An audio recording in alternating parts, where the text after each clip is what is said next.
ভুল ধারণা আছে যে হিন্দুদের নন ভেজ খাবার খাওয়া উচিত না, এটা ভুল ধারণা। যদি হিন্দু ধর্মগ্রন্থ পড়েন, এটা আছে মনুস্মৃতিতে অধ্যায় নম্বর 5 অনুচ্ছেদ 30, ঈশ্বর প্রাণী বানিয়েছেন, তাদেরকে কেউ খাবে আর কাউকে খাবে অন্যরা। যদি তুমি খাওয়ার জন্য সৃষ্টি করা প্রাণী খাও তাহলে কোনো পাপ হবে না। মনুস্মৃতিতে আছে অধ্যায় 5 অনুচ্ছেদ 31 যে ঈশ্বর কিছু প্রাণীকে সৃষ্টি করেছেন উৎসর্গের জন্য, সেই ধরনের প্রাণীকে হত্যা করো, কোনো পাপ হবে না। মনুস্মৃতিতে আছে অধ্যায় নম্বর 5 অনুচ্ছেদ 40 যে উৎসর্গের জন্য প্রাণী হত্যা কোনো পাপ নয়। হিন্দু ধর্মগ্রন্থে এরকম আরো অনুচ্ছেদ আছে, বেদেও আছে যে মুনি আর ঋষিগণ নন ভেজ খাবার খেত, তারা গরুর মাংস খেত।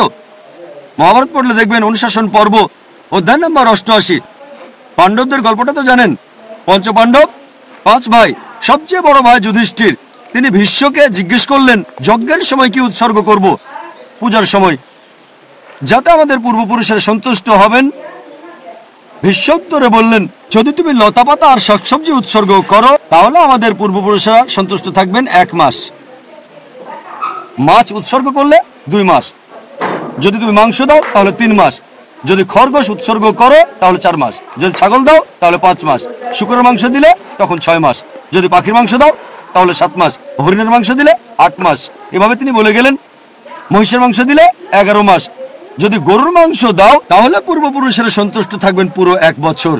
আর যদি চাও যে পূর্বপুরুষেরা সন্তুষ্ট থাকবেন একেবারে সারা জীবন, তাহলে ছাগলের লালচে মাংস দাও বা গন্ডারের মাংস দাও। এ কথা কে বলেছেন?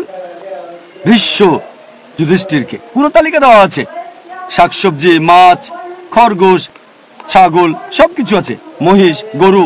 তাহলে হিন্দু ধর্মগ্রন্থ বলছে নন ভেজ খাওয়ার অনুমতি আছে। হিন্দুরা এখন এগুলো মানে কারণ তাদেরকে প্রভাবিত করছে অন্যান্য ফিলোসফি, যেমন অহিংসা। এখন হিন্দুরাও এটা পালন করে। আর যারা এই অহিংসা নীতি মেনে চলে যে নন ভায়োলেন্স, জীবিত প্রাণীকে হত্যা করা যাবে না, যদি একজন মানুষ কোন রকম প্রাণী হত্যা না করে টিকে থাকতে পারে, আমি সেটার পক্ষে আছি। এখন তারা বলে প্রাণী হত্যা করা এটা খুব বড় পাপ, কারণ এটা হচ্ছে জীবন, জীব হত্যা করা নিষিদ্ধ। এখন বিজ্ঞান উন্নত হয়েছে আর আমরা জানতে পেরেছি যে গাছপালারও জীবন আছে। তাহলে ভেজ খাবার খেলেও তো জীব হত্যা করছেন। তখন যুক্তি বদলায়, ঠিক আছে আমরা মানছি যে গাছপালারও জীবন আছে, তবে ব্যথা অনুভব করতে পারে না। তাহলে একটা গাছকে হত্যা করা প্রাণী হত্যার চেয়ে কম গুরুতর পাপ।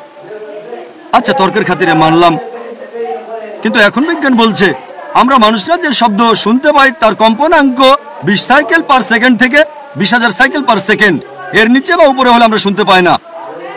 বর্তমানে বিজ্ঞান বলে যে গাছপালা কান্নাকাটিও করে, কিন্তু সেটা মানুষ শুনতে পায় না।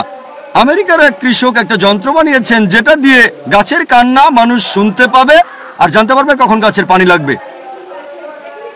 তখন হয়তো বলবেন আচ্ছা ঠিক আছে, মানলাম যে গাছপালা যন্ত্রণা অনুভব করতে পারে, তবে এদের 2 বা 3টা ইন্দ্রিয় কম আছে, তাই গাছপালা হত্যা করা কম গুরুতর পাপ পশু পাখি হত্যার চেয়ে তাদের ইন্দ্রিয় 5টা। আচ্ছা, তর্কের খাতিরে এটাও মানলাম যে গাছপালার 2টো ইন্দ্রিয় কম থাকে পশু পাখির চেয়ে। আপনাদের একটা প্রশ্ন করি, যে ধরেন আপনার ভাই, আল্লাহ না করুন, ধরেন সে জন্মালো বোবা আর কালা হয়ে, আর বড় হওয়ার পরে তাকে কেউ মেরে ফেললো, তখন কি জজের কাছে গিয়ে বলবেন মাই লর্ড এই খুনিকে কম শাস্তি দেন কারণ আমার ভাই ছিল বোবা আর কালা? এভাবে বলবেন? আপনি জজকে বলবেন তাকে বড় শাস্তি দেন, আমার ভাই ছিল মাসুম, সে শুনতো না, বলতে পারতো না। তাই ইসলাম ধর্মে এমন না যে 2টো ইন্দ্রিয় কম বা 2টো বেশি। আল্লাহ পবিত্র কোরআনে বলেছেন সূরা বাকারা অধ্যায় 2 আয়াত 168, তোমরা বৈধ আর পবিত্র খাদ্যবস্তু থেকে আহার করো, যেটা ভালো পবিত্র সেটা খেতে পারেন। আর এছাড়াও যদি অমুসলিমরা তারা নন ভেজ খাবার খেতে না চায়, আমার কোনো সমস্যা নেই, আপত্তিও নেই। শুধুমাত্র যখন বলছেন এটা পাপ, মানবতার বিরুদ্ধে, তখন আমি উত্তর দিচ্ছি।